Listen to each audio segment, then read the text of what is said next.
Welcome back. At the suggestion of one of my viewers in the comments, I'm playing some of the new bots on chess.com. I was going to play all in one video, but playing the first one, ChessGPT, took way too long. So I am making separate videos for these. I'm now going to play the second bot, which is called Chippy, which is obviously based on Clippy, the paperclip from Microsoft back in the 1990s. And let's just go. It took me way too long to beat that first one, as I said. Hopefully, that one was only rated 249. Hopefully, it won't take me that long to beat Chippy, which is rated 700. I got the white pieces again. I will play d4, and it looks like we're going to get a Queen's Gambit and a Queen's Gambit declined. I think I can just play knight to f3 here. Why not take that center pawn, right? Let's just do it. I don't know what to do next. Honestly, I was trying to study some of these openings, and I'm not equipped to memorize 20 different lines that branch out, because if you've ever tried to study an opening, you know that after every move, the opponent has 5 or 6 choices, and then they branch from there. And after we're on move 5 here, there's hundreds of possibilities where it could have ended up by this point. And I just can't remember all of those. So I got in trouble in the last game with a bishop aiming down here. I'm going to try to avoid that this time.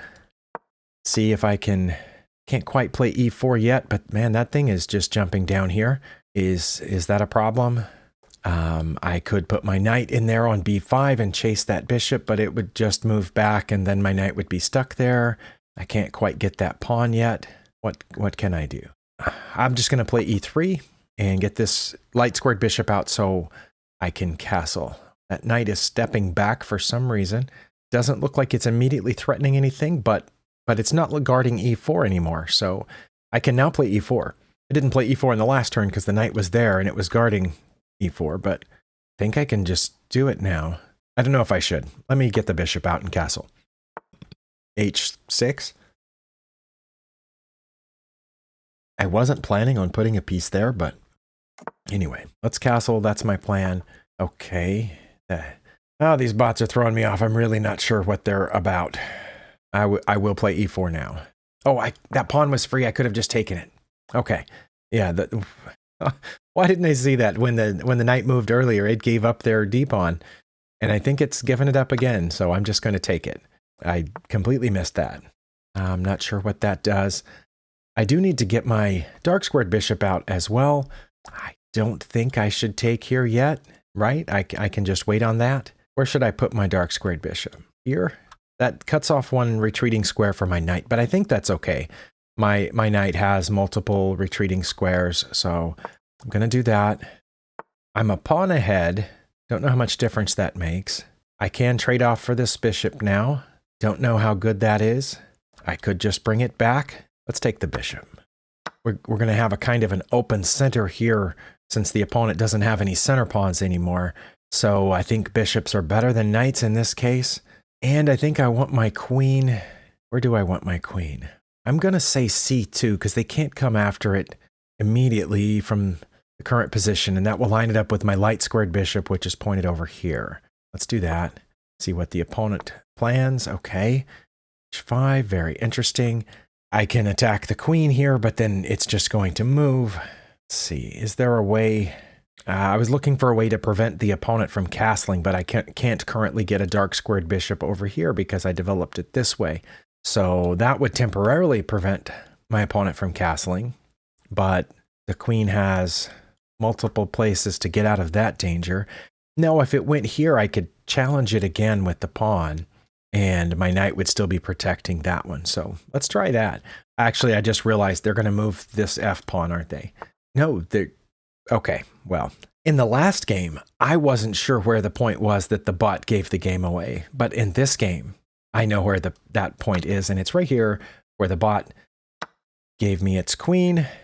And now, don't know, I can check immediately right here, and they can't block, so the king would have to move to one of these squares, I guess, one of multiple squares.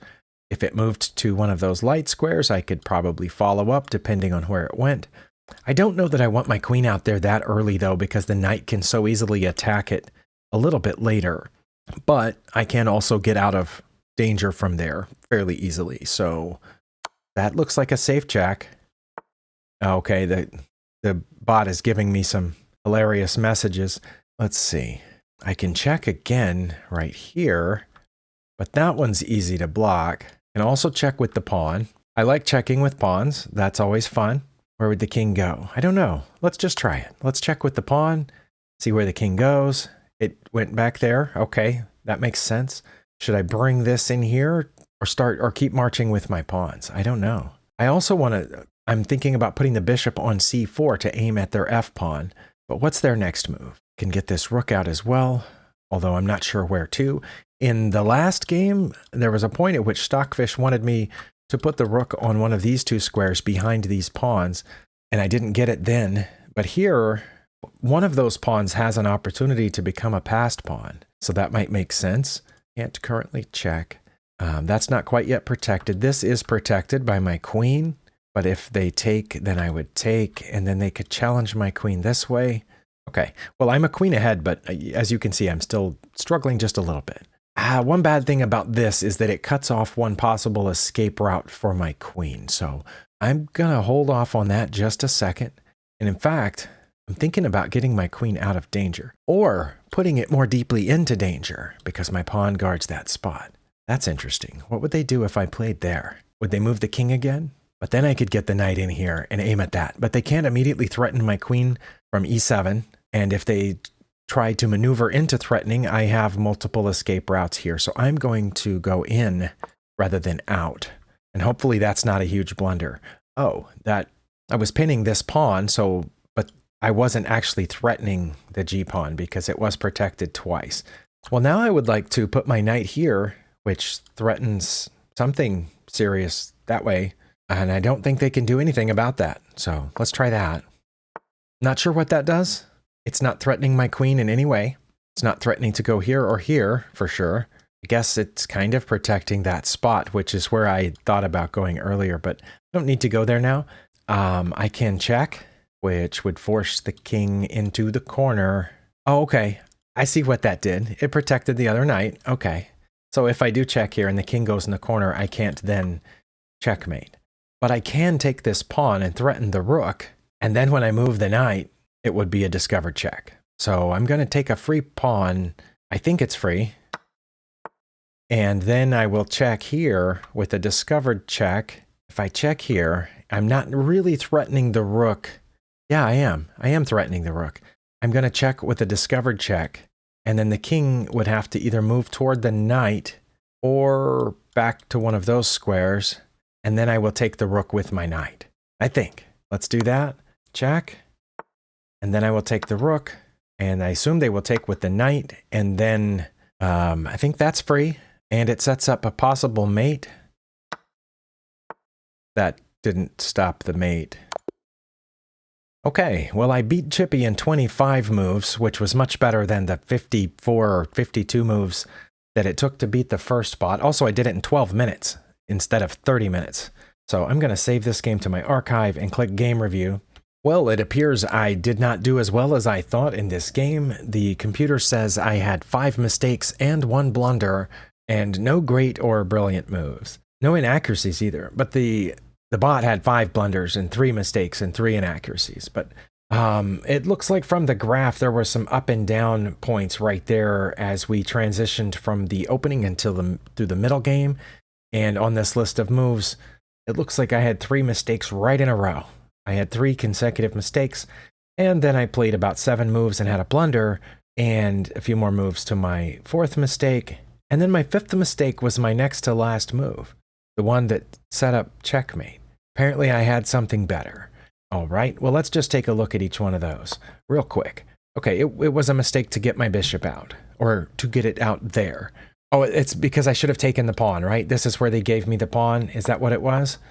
I'm going to say it was giving me the pawn. Okay, I did see that a couple of moves later that I should have taken the free pawn. I don't know that should it count that as a mistake though? Missing the pawn? I don't know, it did. Okay, my next mistake was castling. And that's probably because I should have taken the free pawn, right?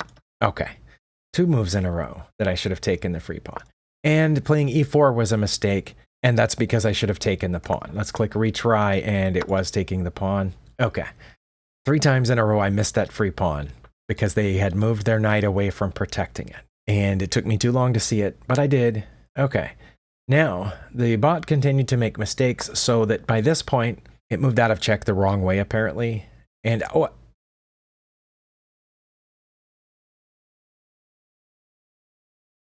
I apparently missed a mate in one.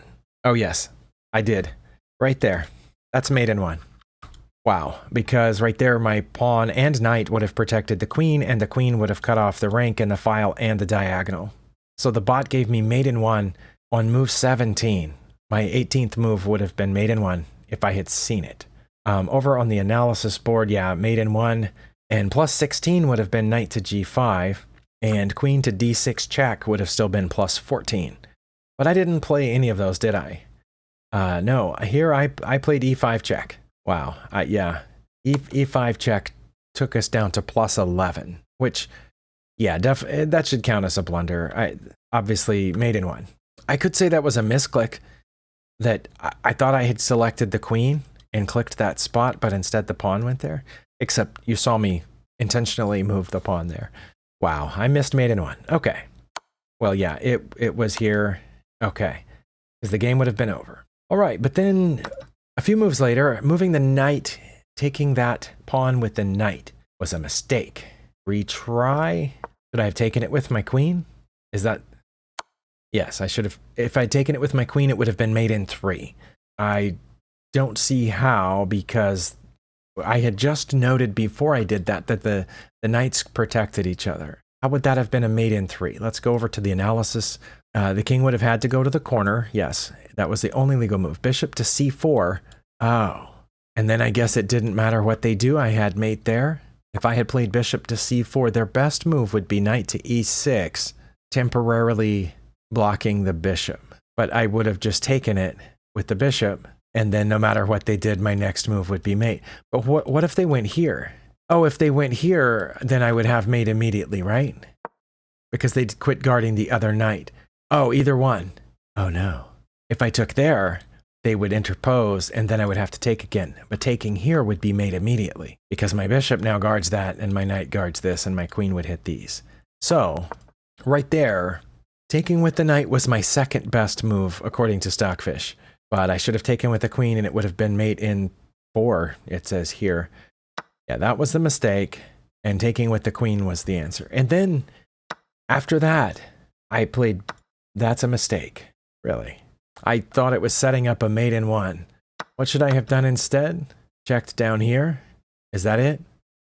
No. Oh. I've reached the limit of concurrent analyses. Please wait for your other requests to finish before starting new ones. I'm only doing one. That doesn't make any sense. Okay. Also, I was on game review, not the analysis page. That's a mistake. Okay. Retry. I'm going to click the hint button. Oh, I should have checked here. Whoop. I don't have another request. Remember what I said at the beginning of the previous video? That if chess.com crashed during these analyses, I would consider myself to have beaten all 5 of these bots. So that's what's going to happen here. Chess.com is having some sort of fit or seizure. So I should have played the bishop to here, because that would have forced only legal move king into the corner. And then I would have played queen to f7, preparing the mate. But they could have slowed it down, apparently. But instead, what I played was taking this pawn, and I got mate on the next move. Oh, but it says I wouldn't have if they had played knight d to f8. I was still at plus 20 though. But instead the opponent just moved into the corner, which allowed me to checkmate there. Okay. Well, as we saw, chess.com is crashing. I am going to go ahead and try to play the next bot in this series, but again, I'm going to make that into a separate video. So, thank you for watching, and we'll see you in that next one.